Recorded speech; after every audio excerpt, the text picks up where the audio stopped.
Ladies and gentlemen, welcome to the show as we go live on this Thursday night. Welcome to PT Podcast, a podcast that saves physical therapists from missing out on amazing insight, remarkable ideas, and motivational stories in the world of physical therapy. That's PT Podcast. They say the best conversations happen at happy hour. Welcome to ours. I'm Jimmy McKay, broadcasting live from the RES Medical Studios, also known as, it's pretty much just my living room, guys. That's what we're doing. We're living in our living rooms, living and working in our living rooms. RES leader in hashtag travel physical therapy. See where your PT or PTA career can take you geographically all over the 50 U.S. states. AUREUSmedical.com, that website one more time. AUREUSmedical.com.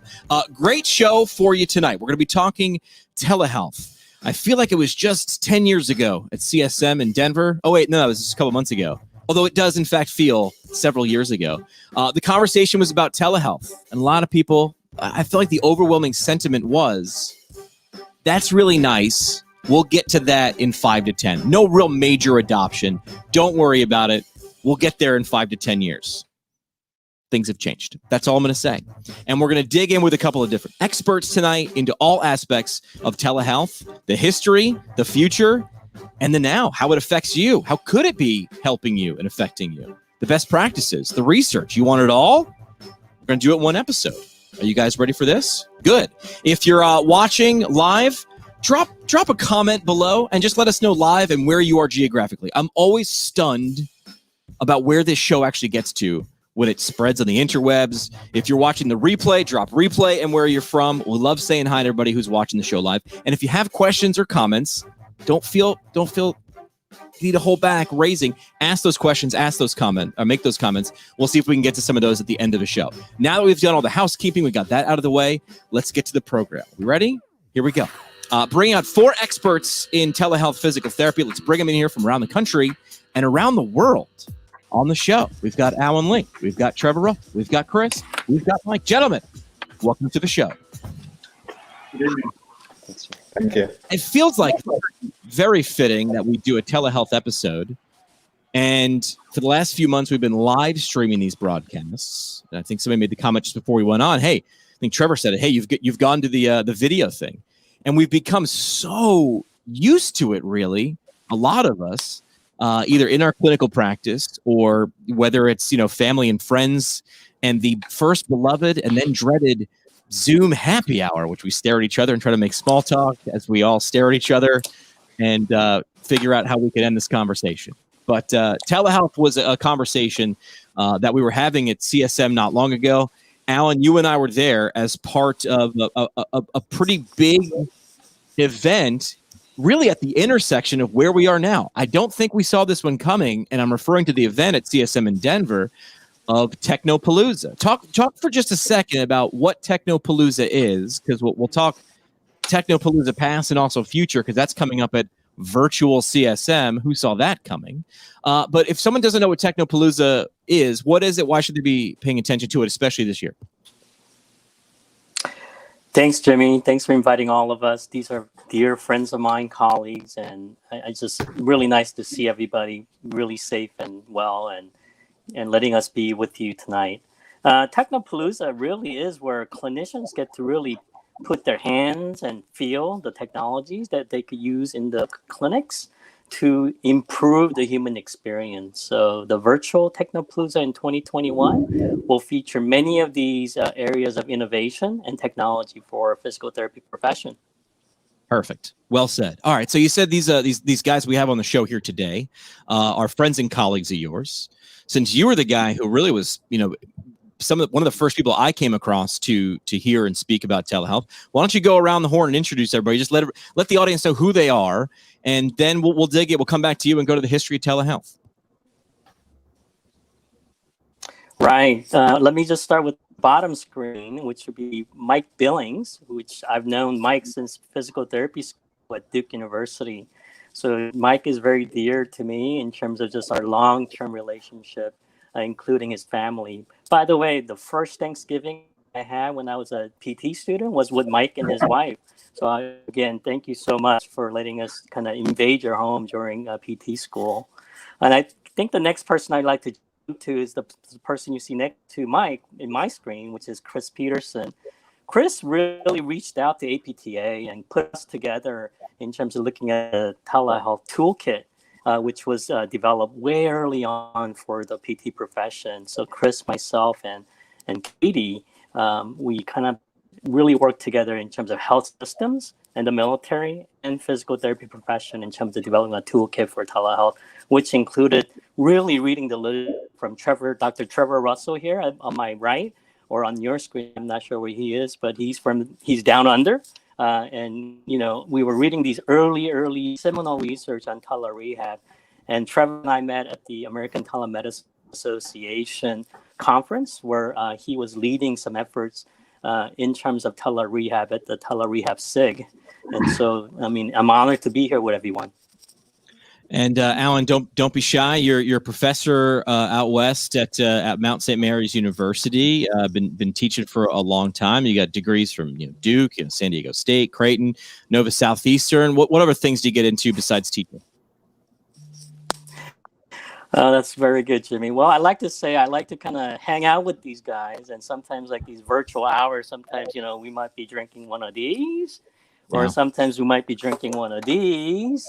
Right. Yeah. And so it depends. But yeah, thanks, Jimmy. But what I really like to do is really, think about like professionally, but also collegially, like maybe after hours, and really digging down deeper into, I would say, where our physical therapy profession needs to go and are going because of COVID and the pandemic. Is we just jumped into Zoom and we jumped into tele-rehab.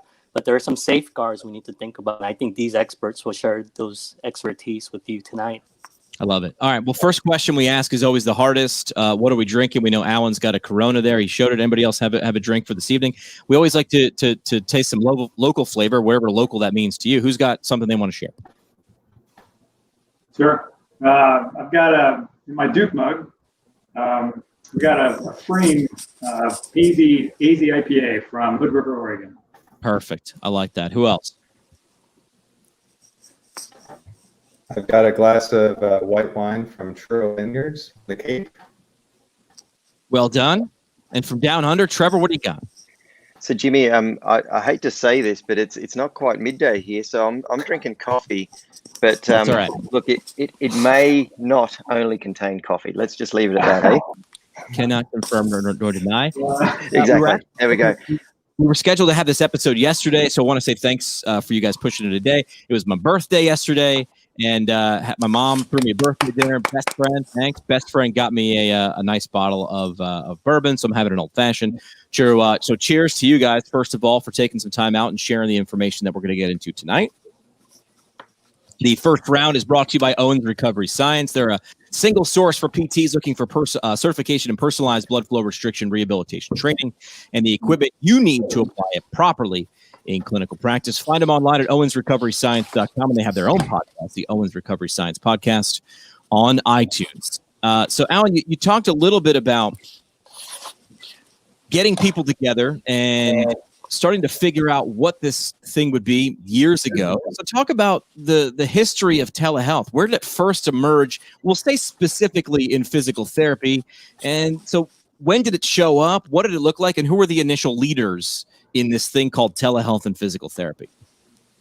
Sure, Jimmy. I must first say, Jimmy, my wife's birthday was yesterday, so I knew I liked you from the start, and there's a reason why. So we're kindred hearts here. But Jimmy's question of the history of telehealth and physical therapy, I would say I really read early research, but also the APTA president, Jan Richardson at the time, talked about telemedicine and physical therapy professionals collaborating together in one of her presidential speeches back in early 2000s. Now, if you look back 20, 30 years ago, we really didn't have the technology for us to really do these live sessions like we're doing now. So you have to kind of dial it back to looking at like potential cardiac and pulmonary monitoring with EKGs and remotely kind of looking at some case reports by Dr. Don Shaw, who was doing some early work in telehealth physical therapy. So that was a while ago, back in the early, late 1990s, as well as early 2000s. But as you can see, I mean, we just quickly pivoted with COVID and tele-rehab and telehealth overall in telemedicine. But yet the evidence that has been building, and I read early research out of Dr. Trevor Russell's research lab, and I think Dr. Russell will talk more about research, but over the years, as the technology improved, clinicians got into the practice, but also developing not only practice, but research as well as education. So we're looking at what? More like bandwidth? I mean, before there was this technology, you weren't able to see. I mean, we're kind of used to this right now, for better or for worse, being able to FaceTime someone. If it's that annoying relative who just wants to keep talking in inopportune moments. We're sort of now in a space where we could be seeing and hearing people at the drop of a hat. That's because of the technology that we hold, but also the bandwidth. So the infrastructure that actually connects us. So these things are progressing at light speed. Things have changed today because we have these apps. And of course, Alan, we've talked before, yes, that we have them, but they've got to have certain things. Now we're talking about HIPAA compliance, and we're talking about information that needs to be made secure. But what were some mistakes that we learned quickly adding telehealth to practice? Any things that we learned early on that we can take lessons from still? Sure. Let's kind of pivot to COVID first, and then we'll go back. But Okay. I'm reading some reports where there are some adverse events while we quickly uptook in terms of tele-rehab, such as falls potentially in patients. I mean, it can happen in person visits as well, but people are writing reports with telehealth sessions, but also there are some adverse outcomes such as falls, as we always worried about. So it can happen, but we would think about how do you mitigate after a fall. We also are noticing that some patients may have history of adverse outcomes or even history of adverse events such as seizures. So we've also are hearing some anecdotal evidence on patients who may have these potential issues could also have it during a telehealth session. So those are things to think about. Read your charts very thoroughly, know your patient's history very well, know how to do those interview skills very well to mitigate some of those potential risks and adverse outcomes. So now I'm not here to scare you, but they're really, really positive outcomes as well. So we want to think about, the access, the patient satisfaction, the cost that was reduced because of telehealth. Those are those other areas, as well as engagement to kind of follow with compliance of home exercise program and just interacting with clients with verbal and nonverbal skills. Those key skill sets that we develop in PT programs does translate well early on as well. So I think the technology really has helped us, but we have to be mindful of how to mitigate all those risks in patients as we see via telehealth as well as in person. Yeah, we learned anything from the movie Spider-Man. With great power comes great responsibility. So yes, you have this technology dropped in your lap. Other things will pop up that weren't there before. We had another physio from Down Under, David Petrino, on the show a few months ago. And Trevor, that's how you and I had first connected. David showed a great use of technology early in COVID, using a simple app as a screening tool to keep people out of waiting rooms in New York City hospitals and put physios back to work, monitoring those yes or no questions using a simple decision tree. So these things, if you think what you need to get out of them, they can kind of display the answer. The answer really just pops up. If you're open-minded enough to pay attention to what this technology can do, the answers can be amazing. So let's go to Chris. Telehealth brings value to physical therapy. How? If there's a clinician out there saying, listen, I've heard about this thing, colleagues have been using it, I don't know where to go to get the good information. What value does telehealth bring to physical therapy, and how do we implement it?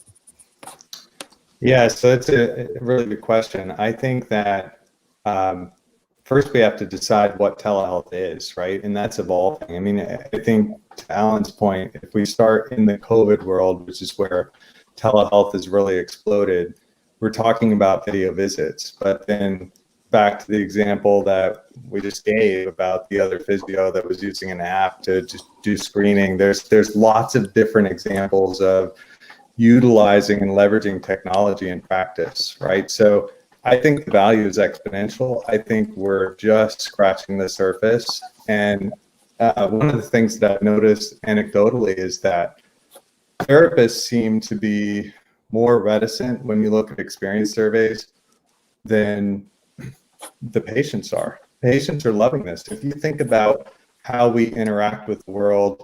I mean, we're maybe not now, but we're booking hotels online, we're booking flights, we're doing all those things online, right? And healthcare is just the next progression of that, right? But therapists, I think, at least in the United States, which is my context, are trained to that it's hands-on care, right? And in my mind, we shouldn't think that black and white. I think there's a real opportunity for a hybrid model, and the future is going to be about who's it right for and when. Yeah, you bring up the things that we're used to, booking hotels, talking to your grandmother at the last minute. These are the things we're just plain old used to. So I think as you say that, I agree. This is what I've heard. I've heard a lot of clinician pushback or profession pushback saying, "Oh, it's not possible. Here are all the things that you don't get with it." When as clinicians, we're really taught to focus on what you can do and not what you can't do, right? And whenever I heard, especially at CSM this last December, a lot of people talking about telehealth. It really was one of the buzz topics. When I hear a lot of people really raging hard of how something will never happen, that's usually when I would tell people to buy stock in something. That's usually when it says that, listen, you've got this great opportunity, you're increasing access, you're giving people more value, right? You're talking about supplementing care. Does it have to be 100%? No. Could it be a hybridization? Yes, it could be. Whenever people are railing that much, I mean, this just brings me back to like Napster versus Metallica, and fighting this. Like, you don't fight technology. You can't legislate or fight technology. You either embrace it or you get run over by it. Metallica was a pretty good example of that with Napster. So now we're talking about valued physical therapy, increased access. We're implementing it in a bunch of different ways. You're talking about what does it look like? It could look like a lot of different things. But what do you consider of a telehealth toolkit? If someone's getting started, what are the bare bones, right? What are the things that you definitely need to have and need to be paying attention to with telehealth, Chris? Well, again, I would look to your, national organizations for guidance on that. I mean, in the United States and Europe and Australia, New Zealand, I mean, all of those major countries have guidance on telehealth now. The American Telemedicine Association obviously has a number of toolkits that they've been developing for years that can be utilized. The APTA has resources for that. But I would just say the same thing that I started with, and that is, this is going to be an ongoing evolution, right? So it's going to keep changing and evolving, and it's important to keep checking on these resources over time. So my next question was going to be, how do we make telehealth mainstream in physical therapy? Is it just going to happen? Simply what you alluded to, which is if people are demanding it, and if some clinicians are doing it, some aren't. The ones that are going to be missing out. Is that really how to do it? The way to make it mainstream. Be really good at it, and then you can't be ignored. Yeah, so the way that I think about that is, what's the tipping point going to be? And I'm not really sure. I think where we are right now, at least in my own experience, is that therapists are needing a lot of support to jump in and really try this in a widespread way, right? So at some point, that will tip, and I think we're going to see a lot of adoption. And Alan has talked about this for years, but I think having this embedded into our education is really, really key, right? And that's really the foundational starting point. And Trevor's talked about that as well. Any platforms? Question from the audience right now. Any platforms you'd recommend if you were saying, hey, a clinic was going to start using this? They're nodding along right now as they listen or watch this. Any platforms that are out there that are becoming sort of the best practice, the gold standard? Any you'd recommend?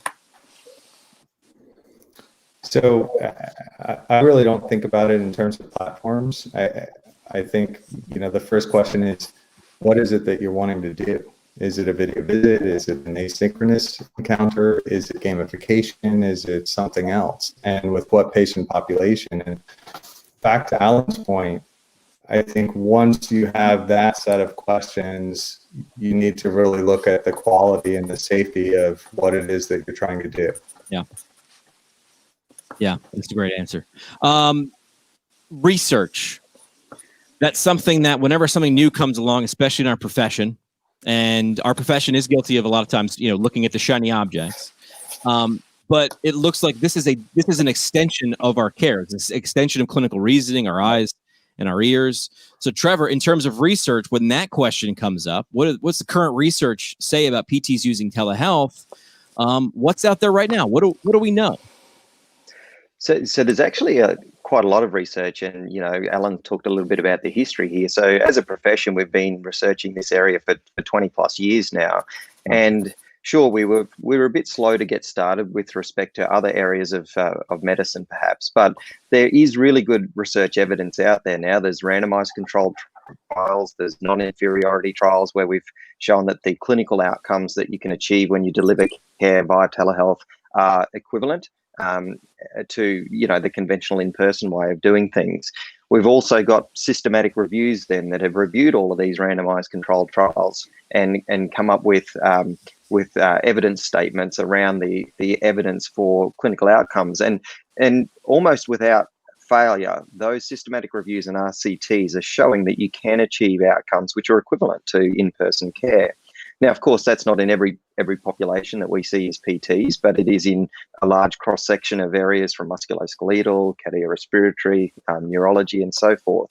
So there is really good evidence out there. I think that the problem is, though, we have this really good evidence in controlled trials, but that evidence isn't being translated to practice or implemented because telehealth is a complex intervention. It's not as simple as turning on the video and doing the things that you normally do, because the things that you normally do, of course, involve your hands, and it is a different way of practicing. So I think, like Chris was saying before, I think in COVID, people were forced to do this. They were forced to do it quickly, but they didn't have the skill set or the practice in how to deliver care differently via this medium. So, if you're used to putting on your hands and doing a specific orthopedic test for diagnostics, how do you do that over video when you don't have hands? And people need both the training and the experience to say, with this platform, I have measurement capability. So if someone could apply an anterior force on the limb here, I could measure the translation in terms of millimeters, and that would give me a good surrogate for that orthopedic test. But that doesn't come intuitive, without training and without practice in using these platforms. So I think there's really good evidence out there that the challenge that we face is how to provide the necessary level of training and experience to people so that they're comfortable to embrace these technologies. Because unfortunately, the experience in COVID has been that people have started to implement, they've found it hard, and a lot of people are pulling back from it. Yeah, they're just getting started, right? So a lot of people jumped into this in March, April, May, or still jumping into this now. I just gave a presentation at the New England Regional Conference, which was virtual, which every other year has been in person. And mine was on the 12 commandments of communication. And that having a conversation is something we've done our whole lives. But when you do it, and mine was really focused on person to person, it could be applied anywhere, but also person to groups, or mass communication with these different devices that you might not be used to. So Trevor, if you and I were talking in person, we'd do a lot of things similarly if we were broadcasting. Absolutely. But there's some other things that you need to do. And one of those things is just plain old getting used to the tools that you're using. We know this in physical therapy. You need repetitions to get used to doing this new task. That should not come as a shock. And a lot of people in academics and clinical practice just jumped in and assumed, well, I have a virtual event, or I have an in-person event or an in-person course. I'll just turn a camera on and it'll translate. And it doesn't. And we know that, as I kind of alluded to and poked fun at the Zoom happy hour, that's not the same as a happy hour. And there's a lot of things that you're missing in terms of nonverbal communication and paraverbal communication. Like, if the group of us 5 guys were in a room, we wouldn't all be sitting here squared up 90 degrees looking at each other, right? We'd be kind of sitting around, we'd be making eye contact and moving. We'd probably at some point break off into 2 different conversations and eventually come back. Those things might seem subtle, but when you multiply those by a lot, as Trevor's saying, in great controlled trials, you can see accuracy. But when you expound that, you have no idea what someone is doing, what their version is. Chris alluded to what is telehealth, what their version is. So maybe the outcomes are different. You also alluded to different patient populations. Listen, this is an extension. This is a type of a way to extend a physical therapist. This will not be as good for all of them, all different patient populations as it might be for some. So that's great insight. Best practices. You mentioned repetition. Anything else people should key on or focus on when they're waiting slowly and starting to get their legs under them in telehealth? Anything else you suggest? Well, what I'd say is embrace what is the same. So if you look at what a PT does, we're very good educators. We're very good at teaching exercise. We're very good at, self-management strategies, those sorts of things. So first of all, focus on what is the same, because there's some of the things are the same. Communication via video is subtly different, but it's not that different. You can still educate someone. So focus in on what is the same and get those bits right.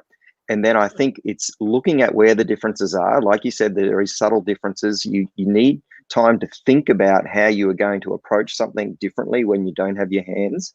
So it's spending some time thinking about strategies for doing that. And what I encourage our students to do, because we have a curriculum in this now in our PT programs here in Australia, is we focus in breaking down the consultation into the objectives and then thinking about each individual objective and how you will achieve that via technology. What strategy are you going to use to deliver what you would normally do hands-on via technology, and break it down step by step so that you've got this plan in mind before you hit the consultation in how you're going to achieve those things.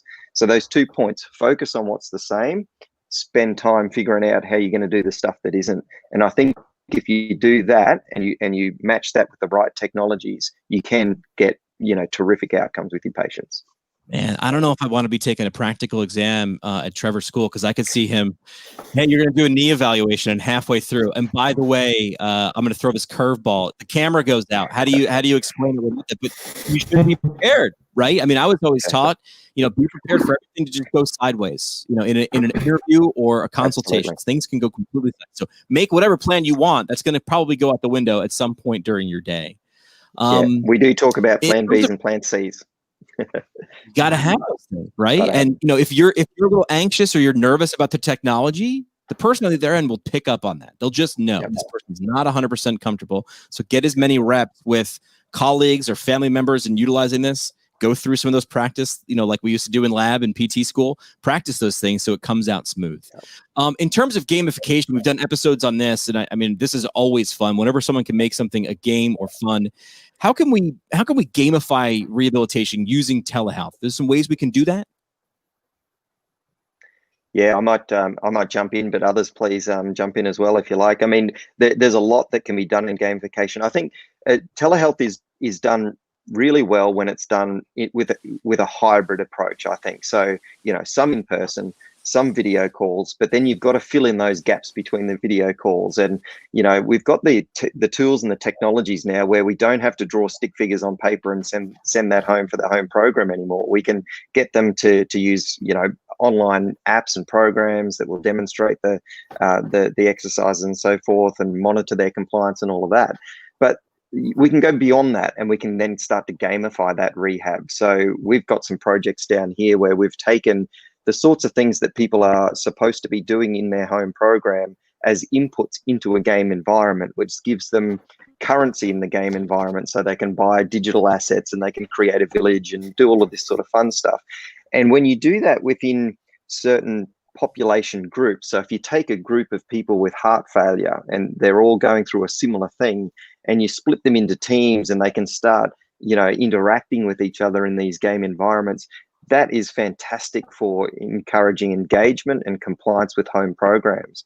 And there's more and more opportunities, from a technology perspective out there that we can leverage to gamify what we want people to do in their home environment. And that's ultimately, I think, what gamification is about. It's engagement, and it's increasing compliance, ultimately increasing the dose of rehab, and therefore getting better outcomes. Yeah, if you've taken a look at The Social Dilemma, that new special on Netflix, you've seen how the social media apps, these things they're paying attention to our human brains and what we have a need for, and all of a sudden we need these doses of serotonin. If you can sort of gamify, I mean, I can see Trevor talking about farming. Of course, yeah, but just milk a cow or something, and you get some points out of that, and you can build a new barn. But if you gamify and you give their meaning to it, whether that's chasing a ball or getting points in a game, it makes things more meaningful. We always know if you focus on that why, that meaning, things typically get done a little bit more. Bring a mic in the conversation. Large organization. What could telehealth look like in a large organization right now as we're in COVID-19? I'm sure a lot of adoption is going on a large scale. What's that look like? Yeah, good question, Jimmy. We're an inpatient organization, so trying to adapt the telehealth technology to congregate housing, inpatient rehab, post-acute. Is a unique challenge, and we've been doing this for about 12 years, and in the name of just higher quality of care, using telesupervision, from a remote PT to an on-site physical therapist assistant in rural areas that had access problems. So before we knew to call it telehealth, we were dabbling in this for many years, but with COVID, that opened up for everybody a new opportunity. And we had, just like everybody, we had an option of, do you open the floodgates and just let it rip, right? And fire up a Zoom or Skype or whatever and just let everybody have at it. We chose an opposite response. We took a very measured approach in our organization. So identifying clinicians that were open to the technology, as my co-panelists have mentioned, not every therapist is willing to adopt this form of practice. We developed a really detailed training program. Went through several hours of training and practice with clinicians before they ever conducted a virtual visit. And then we've learned along the way. I appreciate colleagues like Trevor and Alan who are out there doing the research. That's tremendously helpful and providing great guidance. Unfortunately, we don't have research on every potential situation that we're going to encounter, especially in our inpatient setting. So we kind of had to learn along the way in terms of what types of situations, what types of patients are most appropriate, when do you use it, when do you not use it, and like Trevor was saying, ultimately we're going to land on a hybrid approach, and that's what we've discovered. But I'll tell you, without it, especially in COVID, you're talking about either some therapy or none. Right. When even in an inpatient setting, we've been doing telehealth, even though both the patient and the treating physical therapist are in the same physical structure, same building, right? But you've got maybe one unit that's locked down in isolation, and so you're remoting in from just down the hall. But it's really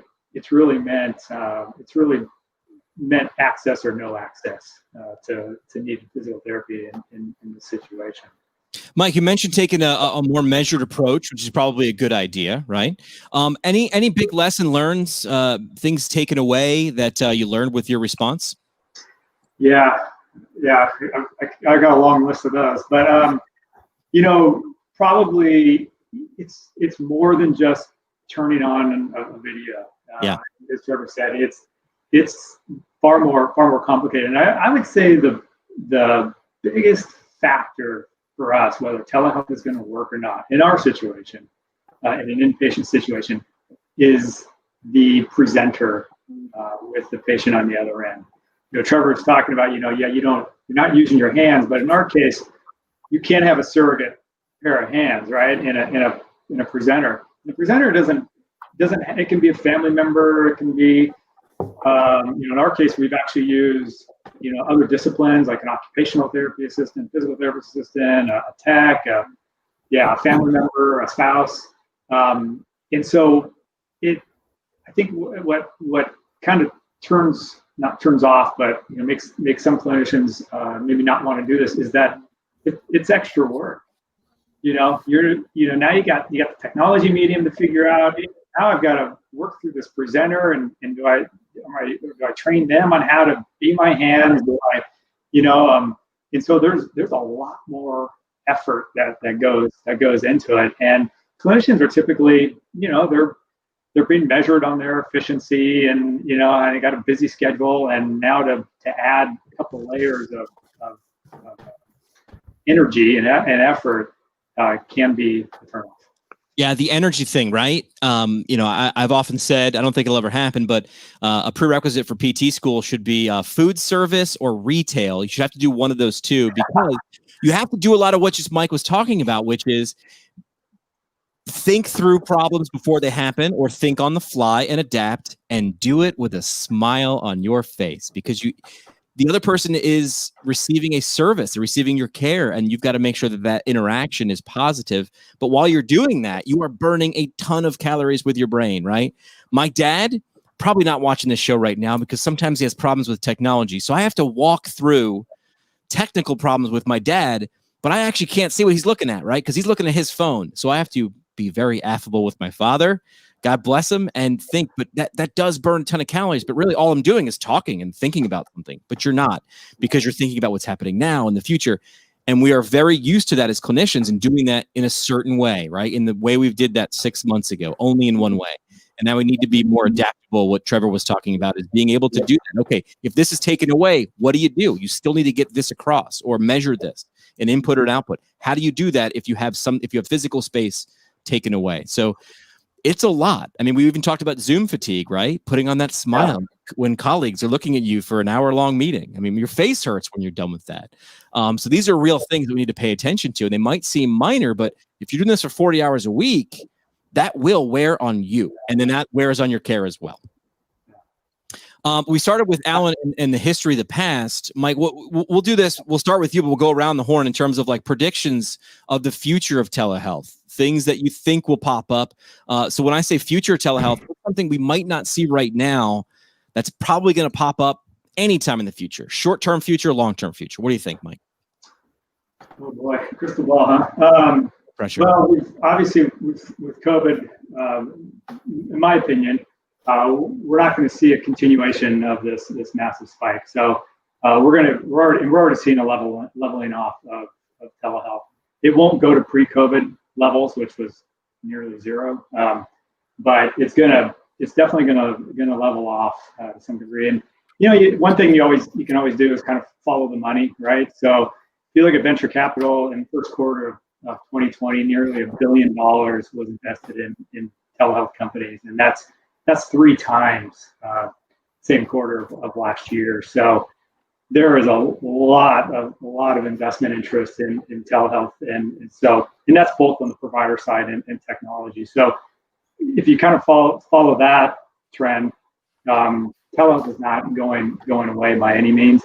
I do think that there are some aspects of what we've seen as far as kind of the relaxing of some of the rules and stuff around telehealth, that some will stick around, some won't. But if I had to pick kind of one headwind that still needs to be answered, and you hear this from, at least in the United States, around the payers, is it's going to cost more,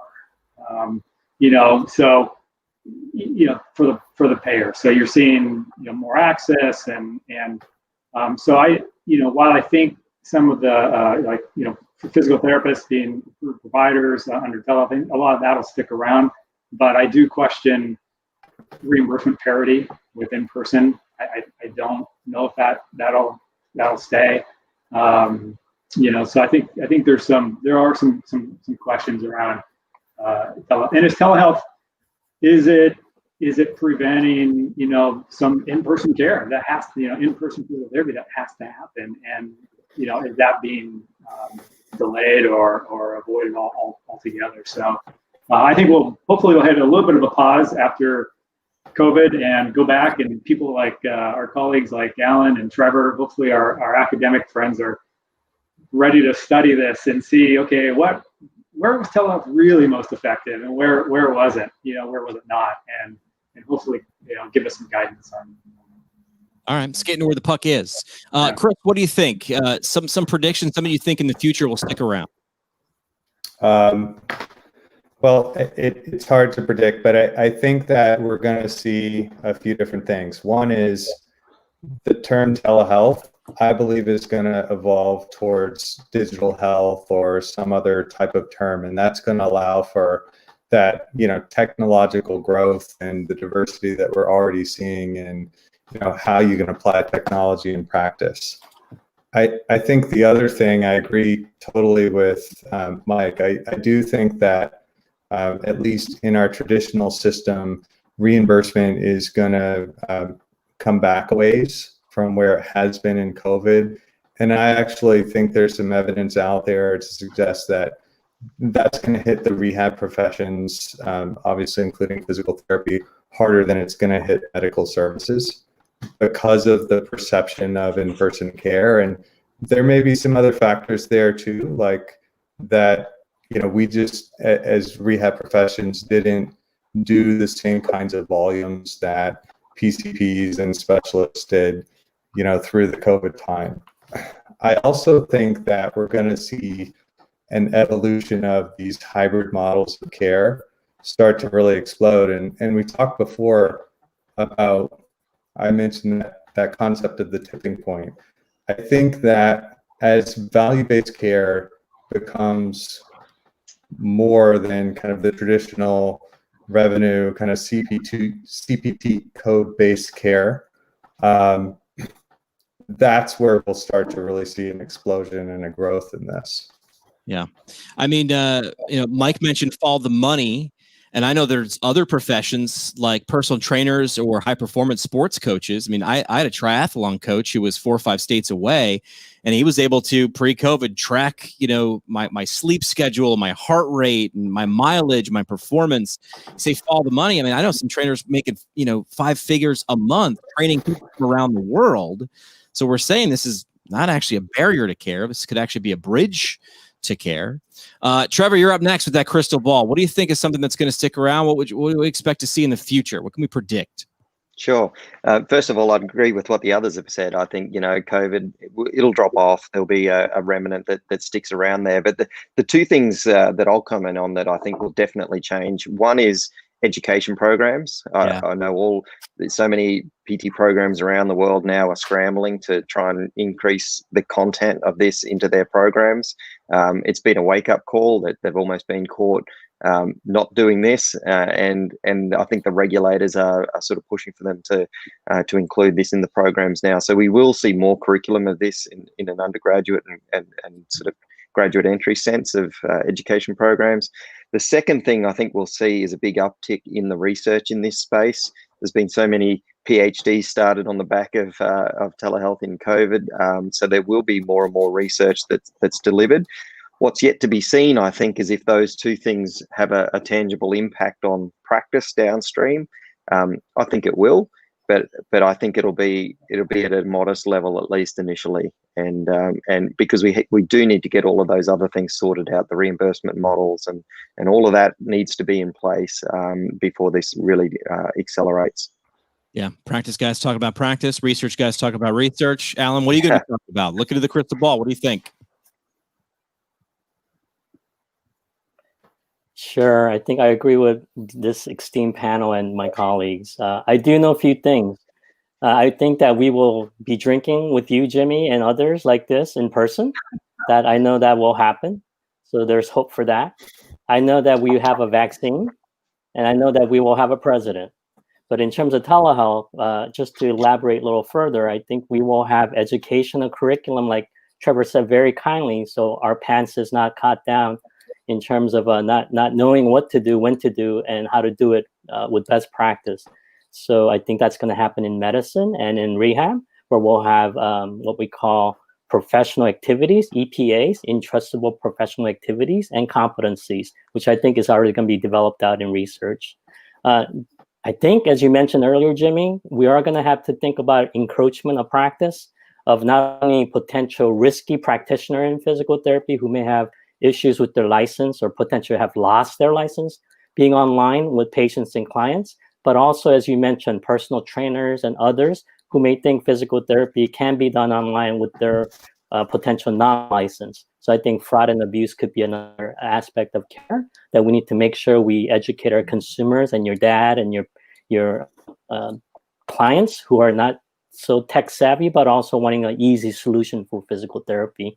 And lastly, most importantly, to address workforce issues, I think we will have an opportunity with interstate compacts where we can reach other states. You as a practitioner know what to do properly with state practice acts in all states. And not saying that one license, that home license will allow you to do telehealth in other states, because there are going to be specific guidelines and payer policies that you need to follow and be mindful of. And you can't just say from the OIG, I didn't know what to do, and I thought I was doing proper care. Yeah, I don't know is not an answer. And Chris alluded to this earlier. Make sure you check with your state professional association, the APTA, because again, I'm not sure is not an answer. I don't know. A couple of you guys mentioned in terms of rushing this through education, a lot of times it takes a long time for somebody to get into PT education syllabus, but the more I'm hearing is this is being added on very, very quickly as it needs to be. Our producer, Juliet, who's working in the background, she was doing a clinical rotation in the middle of COVID, and she wound up teaching her CI and educating her CI because her program had rushed it through and given them some updates. But CI was kind of caught like I'm right in the same boat. But the student had really become the teacher in that fashion because she was in a program. So kudos to some of those programs out there. Juliet was at AT Still for making sure this information was getting to their students, and then ultimately they were able to pass that stuff on. Anything I didn't ask, anything that you guys didn't dig into that under the topic, which is pretty big, that pretty big umbrella of telehealth that I didn't get to, or you wanted to talk about? I just want to congratulate Juliet for helping her CI, because I think this is a team sport. If you look at APTA, find the PT directory, you will see over 500 practitioner and practices in APTA. Find the PT that has a telehealth setting as their area of practice. So again, you can watch one, you can help with one, but you eventually have to do one to really do well in terms of this practice, as Trevor, Chris, and Mike had alluded to earlier. Julia, how was that experience that I kind of alluded to? What setting was it, and kind of how'd that come up? Yeah, I want to talk about it. So it was my last one, outpatient ortho, and they were trying to implement it. And one of the physical therapists there was kind of the one taking over the telehealth, and I knew that physical therapist, but my CI was unfamiliar with how to do telehealth and more just uncomfortable being in front of that camera. So here I am, like, I want to get the full experience. I know that this is going to be big moving forward, especially with the rise of COVID. So I just joined in with this other physical therapist, just with the experience and teaching through video and things like that. And then I kind of passed my experience down to my CI and telling him just what I learned and things like that, and moving forward what he can do. Yeah, just being comfortable with the tool. We mentioned that. That's a great case study in, hey, someone was uncomfortable, skilled clinician, right? Able to provide great care, was now having to deliver that care through an unfamiliar medium on the fly, right? I mean, clinicians weren't getting days off to go and learn this, to go away to a weekend course and come back. They were doing this on the fly. And that's a good example of someone being uncomfortable, but kudos to you for jumping in and helping with that. I wanted to make sure we brought that up as well. Yeah. You guys ready to do the parting shot? You guys ready for that opportunity? We're doing it anyway. Bring it on.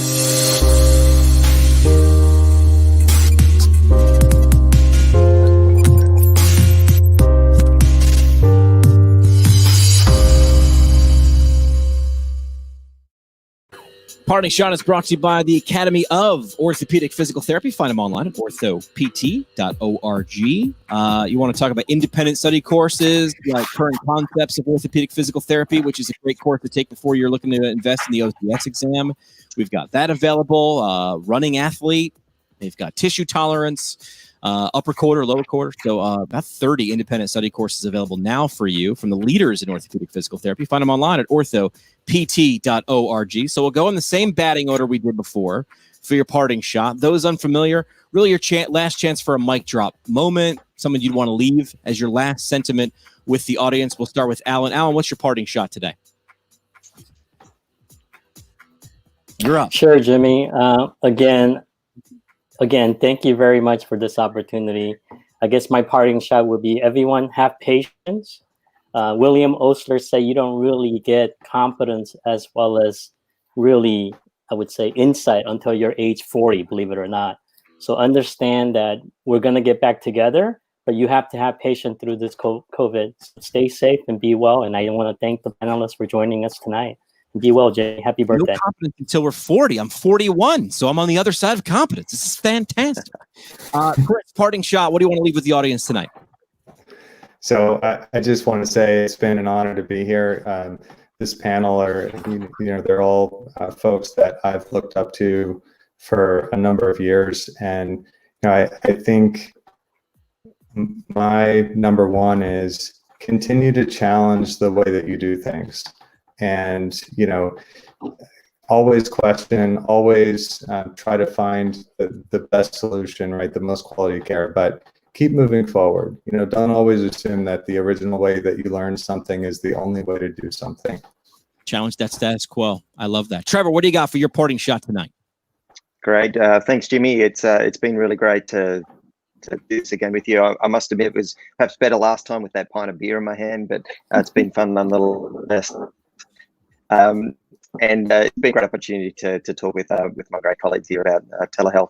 I'm going to be practical in my parting shot. I want to tell people to not be afraid of this and to just say to embrace the similarities, but prepare for the differences. That's the practical advice I can offer, and I think if you do those two things, it's not a scary thing to jump into.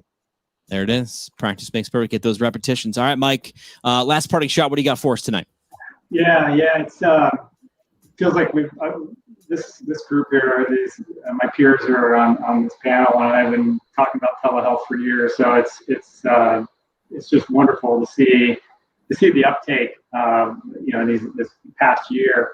But my last parting shot would be that I do hope that care is taken to ensure that telerehab is used to confront rather than exacerbate any healthcare unaffordability and inequity that we have in the U.S. at least. That would be my one. Yeah, getting access to care. Let's make sure, and I've got that on my wall, right? Nobody wins unless everybody wins. So how can we utilize this and use this as a bridge to compound a couple different issues that are pretty prevalent in the world today, right? In terms of inequality. So let's do that. Gentlemen, want to say thank you so much for this. Do not think it'll be the last time we talk about this, as we do all the things that you said in your parting shot, right? Embrace it. Look for the similarities and differences. How can we help people? How can we use this to help more people? When we focus on that as clinicians, I don't think we can miss. So want to thank you guys for your time and hope we get to talk again soon. All right. Yeah. Thanks very much. Thank you. Yeah.